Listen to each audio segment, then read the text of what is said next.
Hi everyone! So firstly, I'm hoping you guys can hear me. It is currently pouring out, so I'm hoping it's not picking up all the sound.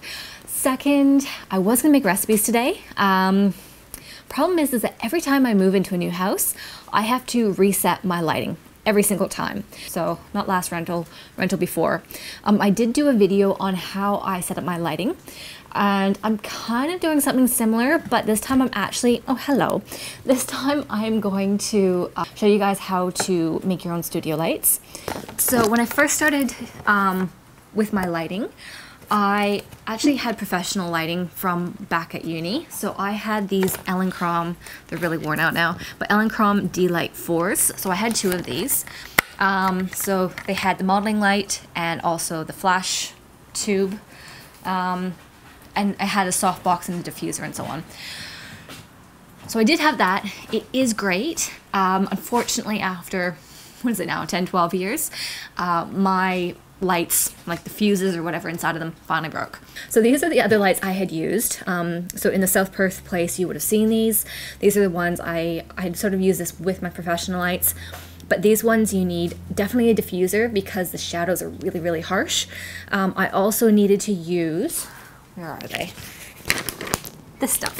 So this is, you have to keep it far enough away so it doesn't burn, but this turns your halogen lights to daylight color. So I had sheets of this in front of my diffuser, and that sort of helped neutralize all my colors. It's a lot of work. Anyways, so I did have those. The problem as well is that they are really difficult to hang up. So I am using the same sort of metal system that I had in my South Perth rental. So it is basically metal beams, and you can put them together and build a shed or bookshelves or whatever you need. In my case, I had a freestanding light system. In this case, in my studio here, I'm lucky I actually have beams above me, so I'm basically just creating even more gridding above, and that's what I'm going to attach my lights to. But if you can't attach things to walls, they actually are a really good way of making a freestanding without having to worry about drilling anything in. So what we're doing this time, because everything was just getting really complicated, I am going to make LED studio lights. I'm going to show you the lighting I'm using, how to make a softbox and a diffuser, and at the very end I'm also going to show you just quickly where my placement is, because at the moment I'm just using a ring light and I've already made just one softbox. So the light that's coming here, that's the type of lighting that we're going to be getting. So with that, here's what you're going to need. Okay, so this is what I've gotten for lighting. You find it in your hardware section. It is obviously much bigger than your normal lights, but you do find them in the normal light bulb section.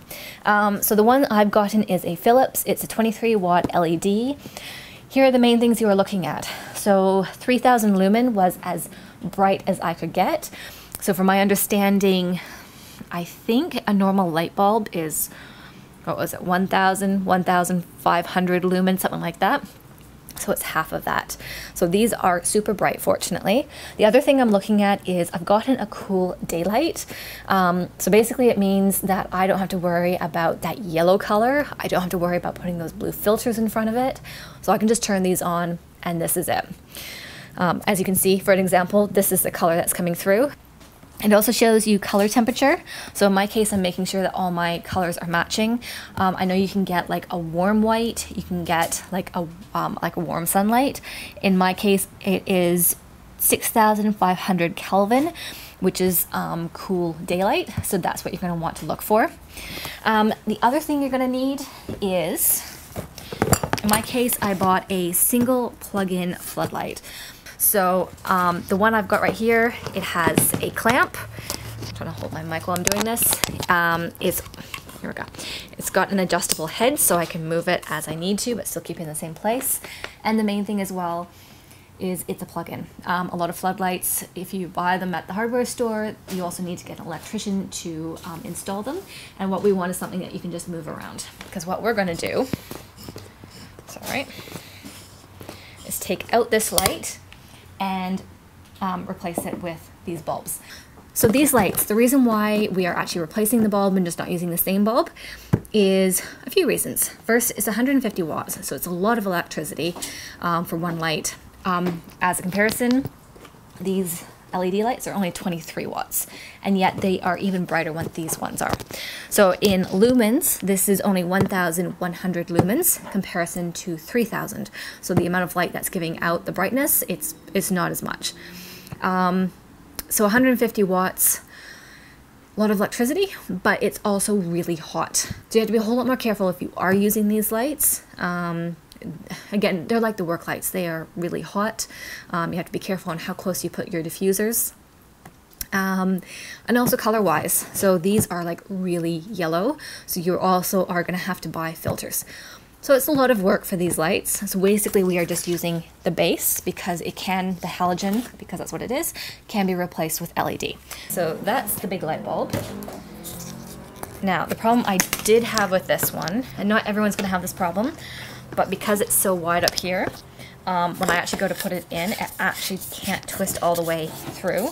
So before I started, not everyone's going to have to do this, and because it's electricity that you're kind of dealing with, you're going to have to be careful. In my case, there's like a lot of plastic here. I was able to take a handsaw and just cut off just that top little bit because it was stopping the light bulb from going all the way in.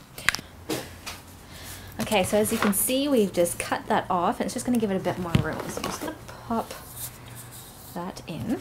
There we go, there is our light. So the next thing we're going to do is we're just going to make our softbox and put a diffuser in front of that. So to make that, you are going to need a sheet of core flute.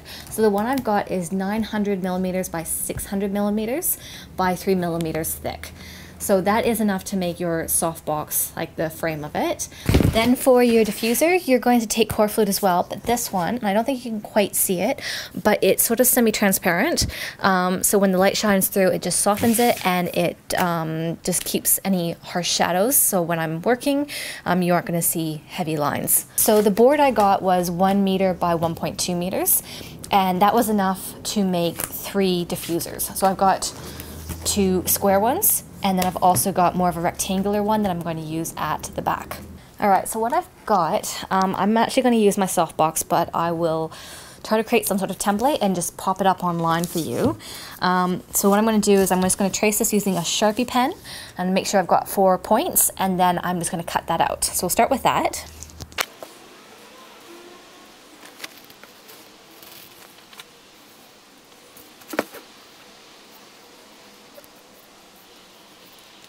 And now what we're going to grab is our X-Acto knife, and we're just going to cut this out. So I'm going to do one first, and then I'm going to use that as a template to trace around for the rest of them. Just that way it's a bit more accurate, so there's less gaps when you're taping this all together.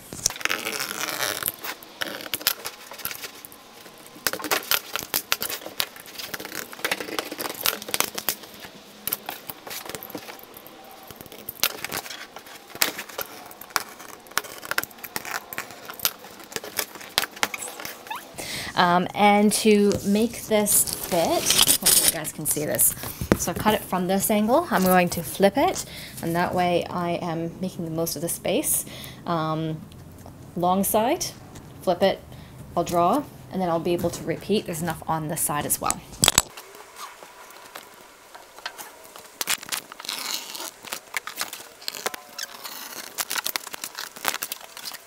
Also, just a little disclaimer, if you're using the X-Acto knife, you really should be having cardboard or some sort of cutting board underneath this.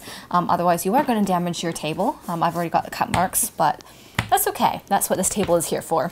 So I should also clarify, the reason why we're using these, making this softbox, is when you've got these lights, you don't want spill to happen. So if you've got all this brightness, you really want it to be directed where it needs to go. So basically what this does is just create like little flaps and sort of help direct the light, so it's pointing towards you or your backdrop or whatever you need to light up. So the final thing you need is, for making the softbox, is insulation tape. So basically it is a tape, which makes it easy to stick. The shininess we're going to put on the inside of the softbox all around it, so it's going to help bounce the light. So I'm going to start by measuring and cutting all my insulation tape, just so it measures first. It doesn't need to be perfect, but just make sure you've got enough to go around the whole softbox.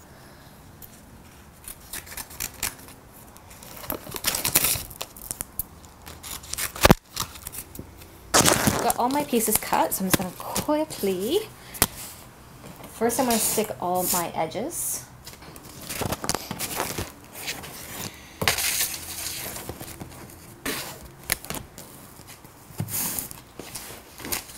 All right, I'm going to start by just doing these three, and then we'll do the final one once we finish off. I'm just going to quickly fill in this middle part and do all the other sides.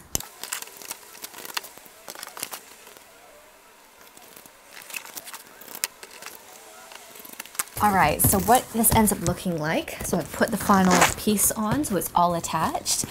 So you can see it's all nice and shiny in there. So what we're gonna do is, I've already cut the piece of core flute that's gonna be the diffuser. I'm going to attach some tape onto this so it sits in front. Now, when I'm attaching this to my frames, I'm actually keeping these separate. So what I'll do is on the back here, I'm going to grab a clamp and I'm going to attach it to one of my metal beams. And then my light, because it's got its own clamp, is going to clip onto another metal beam that's behind it. And there's enough space in here for it to sit through, but there's enough distance between where the bulb is and also where the diffuser is. So I'm just going to tape this together.